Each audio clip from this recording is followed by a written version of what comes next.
আসসালামু আলাইকুম everyone, welcome back to my channel Norin study hacks. আশা করছি সবাই অনেক বেশি ভালো আছো এবং সুস্থ আছো। তো আজকে তোমাদের এসএসসি 2025 সালে সাধারণ গণিত সাজেশন নিয়ে চলে আসলাম। এখানে তোমরা এই সাজেশন ভিডিওটার মাধ্যমে আশা করছি তোমরা অনেক বেশি উপকৃত হবা। তো ফার্স্টেই আমার চ্যানেলটিকে সাবস্ক্রাইব করে নিতে ভুলো না। আর চলো বেশি কথা না বলে আমরা আসলে জেনে নিই। আমাদের পরীক্ষাটা তো সবাই জানি যে 21 তারিখে, আর মাত্র আজকের দিনটা দিয়ে 3 দিন আছে। সো এই 3 দিনের মধ্যে আমরা কিভাবে একটু শর্টকাটে ভালো প্রিপারেশন নিতে পারি সেটাই থাকবে আজকের ভিডিওটিতে। তো জেনারেল ম্যাথ সবসময় প্রত্যেক বোর্ডে একটু হার্ড হয় আমরা জানি। তো এবারও আমার মনে হয় হার্ডই হবে। তো তোমরা সেরকম প্রিপারেশনে নিয়ে যাবা। তো ক বিভাগে কিন্তু আমি মোট 8টা চ্যাপ্টার থেকে আমি একদম কমিয়ে 4টা চ্যাপ্টার বলেছি। এই 4টা চ্যাপ্টার পড়লেই ক বিভাগ ইনাফ হবে ইনশাল্লাহ। দেখো এখানে 3টা থেকে 3টা সৃজনশীল থাকবে আমাদের ক বিভাগে। এখান থেকে তোমাকে 2টা অ্যান্সার করতে হবে। তো আমি মনে করি এই 4টা চ্যাপ্টার পড়লে সেট ও ফাংশন, বীজগাণিতিক রাশি, সূচক ও লগারিদম এবং সসীম ধারা, এই 4টা চ্যাপ্টার পড়লে 3টার থেকে যে কোনো 2টা সৃজনশীল তুমি ইজিলি মানে কি করতে পারবে, মানে অ্যান্সার করতে পারবে আর কি। এখানে তার মধ্যে আমি বলবো যে বীজগাণিতিক রাশিটা মাস্ট বি আসবে, মানে এটা আসবেই, ঠিক আছে। এটা যদি না আসে পরীক্ষায় কোশ্চেন হবে না, এরকম অবস্থা। আর এবার আসলে বলা যাচ্ছে না কোশ্চেন প্যাটার্ন, আমি আগের মতো করেই সাজেশন দিচ্ছি। তারপরেও বাট এটা আসবে, হ্যাঁ, এটা তোমরা পড়ে যাবা মাস্ট, এটা না পড়ে যাওয়াটা ঠিক হবে না। আর দেখো সেট ও ফাংশনের সাথে কিন্তু সূচক ও লগারিদমকে একটা মিক্স করে দেওয়ার পসিবিলিটি সবসময় থাকে এবং এইভাবেই প্রশ্ন হয়। তো এই 2টা চ্যাপ্টার আমি এই জন্যই বাদ দিতে পারি নাই, কারণ এই 2টা চ্যাপ্টার মিলিয়ে আসে। আর সসীম ধারাটা অলওয়েজ একা একা আসে, আবার অনেক সময় দেখা যায় সেট ও ফাংশনের সাথে মিলিয়ে একটু একটু দিয়ে দেয়। সো এটা কোনো ব্যাপার না, আসলে তোমাদের এই 4টা চ্যাপ্টার অবশ্যই ভালো করে পড়ে যেতে হবে, কারণ এই 4টা চ্যাপ্টার থেকে তোমাকে 2টা সৃজনশীল ইজিলি অ্যান্সার করতে পারবা। তো আমাদের ফার্স্টেই চলে গেল বীজগণিতের মানে ক বিভাগের ঝামেলা। এবার আমরা চলে যাব খ বিভাগে। দেখো তোমরা যদি এখন তোমরা দেখতে পাচ্ছ যে খ বিভাগে কিন্তু আমাদের 3টি সৃজনশীল থেকে যে কোনো 2টিকে অ্যান্সার করতে হবে। তো এখানে তোমরা 3টা সৃজনশীলের মধ্যে দেখো কোন কোন মানে আমি চ্যাপ্টারগুলো রেখেছি। এখানে দেখতে পাচ্ছ যে ব্যবহারিক জ্যামিতি, তারপরে হচ্ছে বৃত্ত, তারপরে দেখো ক্ষেত্রফল সম্পর্কিত উপপাদ্য ও সম্পাদ্য, এই 3টা চ্যাপ্টারের মধ্যে আমাদের খ বিভাগ শেষ হয়ে যাবে, কারণ এখানে এই 3টা চ্যাপ্টার মিলিয়ে আমাদের 3টা সৃজনশীল আসবে। আর বৃত্ত হচ্ছে মোস্ট ইম্পর্টেন্ট, এটা কোনোদিনই বাদ দেওয়া যাবে না, কারণ বৃত্ত থেকে আমাদের ফুল একটা সৃজনশীল চলে আসে। আর এখানে দেখতে পাচ্ছ যে উপপাদ্য ও সম্পাদ্য এটা মিলিয়ে সবসময় প্রশ্ন আসে, মানে এখান থেকে আর ব্যবহারিক জ্যামিতি মিলিয়ে প্রশ্ন করা হয়। সো এই 2টা চ্যাপ্টার আমি কখনো বাদ দিতে পারবো না। তাই এখানে তোমরা দেখতে পাচ্ছ যে এই 3টা অধ্যায় যদি আমরা গুছিয়ে পড়ি, এখনো তো আমাদের হাতে 3 দিন সময় আছে, তাই না? 3 দিন সময়ের মধ্যে যদি আমরা ক বিভাগে আজকে পুরোটা দিন দেই, আজকে ফ্রাইডে, আমরা যদি এই সৃজনশীলগুলো সলভ করতে থাকি, আমাদের তো আগেও পড়া আছে, তাই না? এমন না যে আগে পড়া নাই। আবার এখনো তোমরা যদি খ বিভাগে ভালো করতে চাও, বা যারা জ্যামিতিতে একটু কাঁচা আছো, তারা যদি আজকে সারাদিনটা বেছে নাও যে জ্যামিতির অনেক সৃজনশীল প্র্যাকটিস করবা, সেক্ষেত্রেও ভালো। আর আমি মনে করি জ্যামিতি প্র্যাকটিস করার জন্য আজকের দিনটাই ভালো হবে, কারণ হচ্ছে যত দিন আগে আসে তখন কিন্তু টেনশন বেশি কাজ করে, আর জ্যামিতি জিনিসটা একটু সেন্সিটিভ। সো আমি মনে করবো যে আজকেই পড়া উচিত।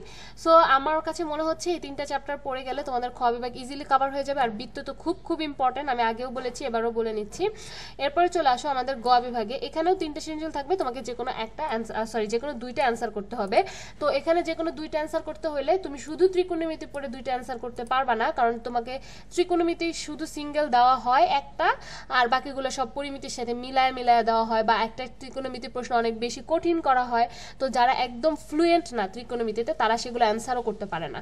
সো এই কারণেই আমার মনে হয় যে ত্রিকোণমিতি এবং পরিমিতি 2টা সম্পর্কে আমাদের মোটামুটি একটা ভালো প্র্যাকটিস থাকা দরকার, কারণ প্রশ্ন সহজ হলে তো ভালোই, আবার কঠিন হলেও যাতে আমরা অ্যান্সার করতে পারি, ঠিক আছে। আচ্ছা, তো আমি এখানে বলবো যে যারা হচ্ছে অন্য কোনো চ্যাপ্টার বাড়ায় পড়তে চাচ্ছ, এটা কোনোদিনই করার দরকার নাই। তোমরা যদি ভালো মতো 6টা অধ্যায় পারো, ধরো তোমরা সব মিলায়া ক খ গ মিলে তোমরা 5-6টা অধ্যায় পারো, এই 6টা অধ্যায়ই তোমরা এখন প্র্যাকটিস করবা। আর নতুন কোনো চ্যাপ্টার প্র্যাকটিস করতে যাবা না, মানে এই 6টা থেকে আসা যাতে তোমার মিস না হয় সেইটা তুমি কনফার্ম করবা, যে এই 6টা অধ্যায় থেকে আসলে তোমার কখনো মিস যাতে যাবে না। এই কনফার্ম করাটা আমাদের জন্য অনেক বেশি ইম্পর্টেন্ট, কারণ যখন পরীক্ষার সময় চলে আসে তখন আসলে আমাদের মাথায় সেরকম কিছু ঢোকে না, ঠিক আছে। সো আমি বলবো যে যারা পরিমিতি পড়ো না, এরকম অনেকেই আছে আমি জানি যে পরিমিতি স্কিপ করেছো, তারা স্কিপই থাকুক, তাদের আর পরিমিতি পড়তে হবে না। তারা ত্রিকোণমিতিটা খুব ভালো করে প্র্যাকটিস করো, যেহেতু সবচেয়ে কঠিন ত্রিকোণমিতি প্রশ্নটা দিলেও এবং তোমরা পারো।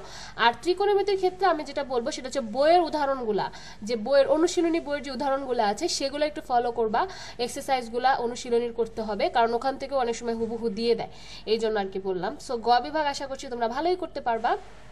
এরপরে আমরা চলে আসবো আমাদের ঘ বিভাগে। এটা তো পরিসংখ্যান। এখন আমি একটা কথা বলি, পরিসংখ্যানও এরকম অনেক স্টুডেন্ট আছে যারা ভালো করে পারে না, ঠিক আছে? তারা আজকের দিনটা পরিসংখ্যানটাকে কনফার্ম করে যে আরেকজন এটা যাতে দেখতে না হয় পরিসংখ্যানের বেলায় গিয়েও, কারণ পরিসংখ্যান তো আঁকাআঁকি হয়ে যায়, সবাই এটা লাস্টে গিয়ে অ্যান্সার করে, তোমাকে কেউ দেখাবেও না। সো সেই ক্ষেত্রে পরিসংখ্যানটাকে কনফার্ম করো। আমার কথা, তুমি যদি এতই, আমি বলছি তাদের কথা এখন যারা কিনা পাশ করতে চায়, তারা কিন্তু 3 দিনের মধ্যে পাশ করার প্রিপারেশনও নিতে পারবা, ঠিক আছে? আমার এই সাজেশনটা যদি ফলো করো। সো পরিসংখ্যানটা পড়ে ফেলো তারা। আর যারা A+ পেতে চাও তারা অবশ্যই সব কিছু পড়ো, বাট আবার নতুন কোনো চ্যাপ্টার পড়ার কোনো দরকার নেই, কারণ আমি বললামই তো যে নতুন চ্যাপ্টার পড়ার থেকে যা পুরানো ছিল সেগুলো ঝালাই করা বেশি ইম্পর্টেন্ট। সো আমার যে সাজেশনটা আজকের সেটা দেখো, আমি কিন্তু শেষে গিয়ে তোমাদেরকে আরেকটু বলি যে এমসিকিউর যে ব্যাপারটা থাকে, এই এমসিকিউর ব্যাপারটা হচ্ছে আমাদের যখন আমরা সিকিউ নিয়ে অনেক বেশি ব্যস্ত, সেই ক্ষেত্রে এমসিকিউটা আমরা বোর্ড ধরে ধরে শেষ করব। 19 বোর্ড থেকে 24 বোর্ড পর্যন্ত যতগুলো বোর্ড আছে, রাজশাহী থেকে শুরু করে একদম বরিশাল বোর্ড পর্যন্ত সবগুলো আমরা কমপ্লিট করে ফেলবো। আর এখানে আমি বলবো যে MCQ is all about practice, like তুমি কত বেশি প্র্যাকটিস করবা সেটার উপর ডিপেন্ড করবে তুমি কত পারতেছো। সো আমার মনে হয় না এটা বই দেখে পড়ার কিছু আছে, এটা তোমাকে বোর্ড দেখেই প্র্যাকটিস করতে হবে। আর বেস্ট অফ লাক। কেউ কখনো হতাশ হওয়ার কিছু নাই যে আমার এই পরীক্ষা বা আগের পরীক্ষাগুলো খারাপ হয়েছে, এখন এটা কি হবে। এখন যেটা আছে সেটা নিয়ে ভালো করতে পারলেও A+টা তো ধরে রাখতে হবে, তাই না? তো এই আর কি। আর আমার চ্যানেলে কিন্তু আমি তোমাদের যে এমসিকিউর অ্যান্সারগুলো থাকে সেগুলো কিন্তু আমি দিয়ে থাকি। সো তোমরা ওপরের আইকনে দেখতে পাচ্ছ যে আমি বাংলা এমসিকিউর অ্যান্সারগুলো সব দিয়ে দিয়েছিলাম। সো তোমরা কিন্তু প্রত্যেক এক্সাম দিয়ে এসে কিন্তু সবগুলো বোর্ডের এমসিকিউ সলভ আমি দিয়ে থাকি, তোমরা এসে মিলাই নিতে পারবা।